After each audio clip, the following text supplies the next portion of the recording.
one thing I really started to ask myself is, and I made a video on this, but I feel like we really got to understand it.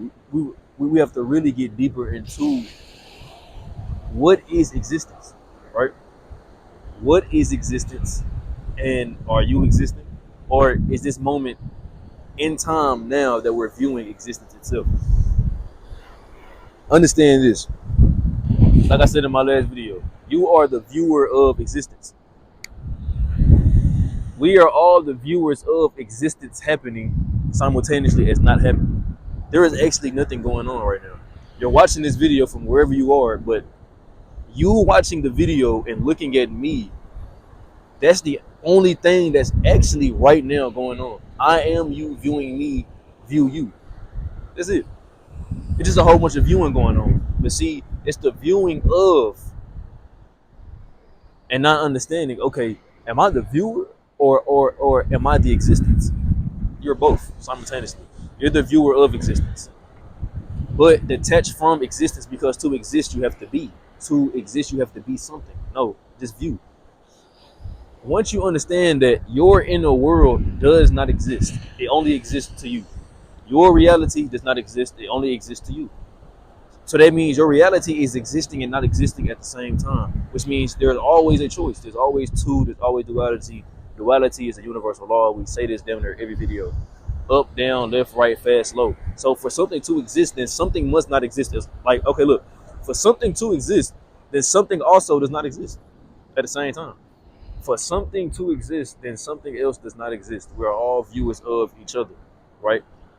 Me walking past myself right now, viewing me.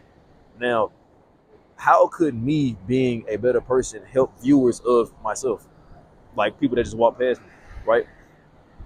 It's when I detach and become the viewer and not the judger that I can simply be me to a frequency that is rare. So it causes people to be like, me being me causes people to be like, It causes people to question their own being. It causes people to question their existence, right?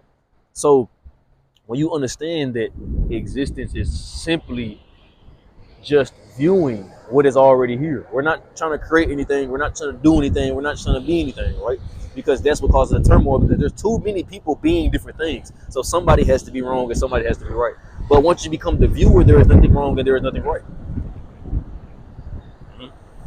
Once you become the viewer of, there is nothing wrong and there is nothing right. This is when you fully detach. You step back, you look at everybody, you look at everything, and you just see beauty. You see beauty everywhere.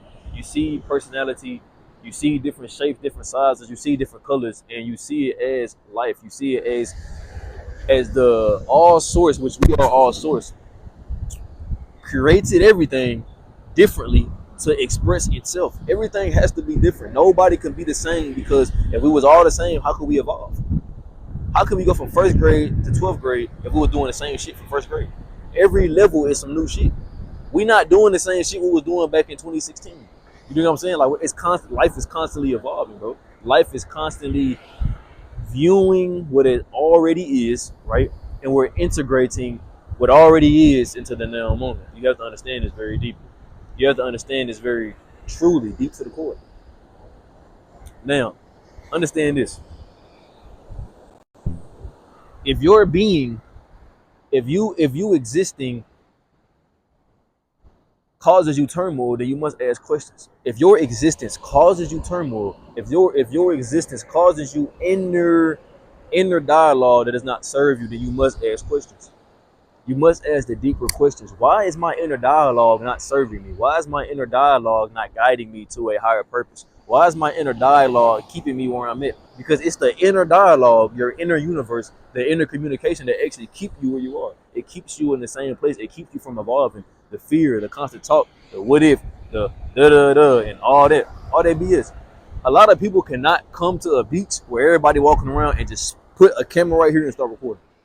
You know why? Because your inner dialogue does not serve you. Your inner conversations do not serve you. What you're saying in your head, it don't serve you no bit. It don't serve you. It don't serve you nothing at all. You know what I'm saying? So until you can break out of the illusion, which is yourself, because you are the illusion. You are the illusion because you think you exist. You think you exist, and that's what causes the illusion. So when you wake up like, I should go to the gym, but I might not go because people there, or I might not. Oh, it's people over there, so I'm not gonna do this. Or if I post this, they might. That's the illusion of thinking you exist.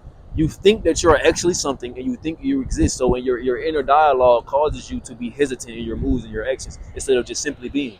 Once you just simply be and become the viewer of, you just see everybody as yourself. Like I said, you see everything as yourself. You are the world. You are the universe. You are the water. You are everything experiencing itself. So understand this.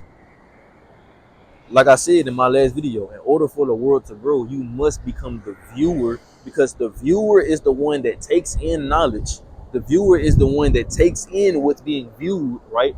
And asks, okay, is what's being portrayed to me, should I take it in and portray it back? Is me taking in what I'm viewing, or me taking in what I'm experiencing? Should I take this in and reflect it back? And when I say experience, you're gonna have a good experience and a bad experience, right? But good and bad is also an illusion, because bad also is good, and good also is bad. Because you can find good in the bad, you can find bad in the good, so they're both illusions in themselves. So understand that whatever you take in, whatever is projected onto you, before projecting it out, you have to ask questions.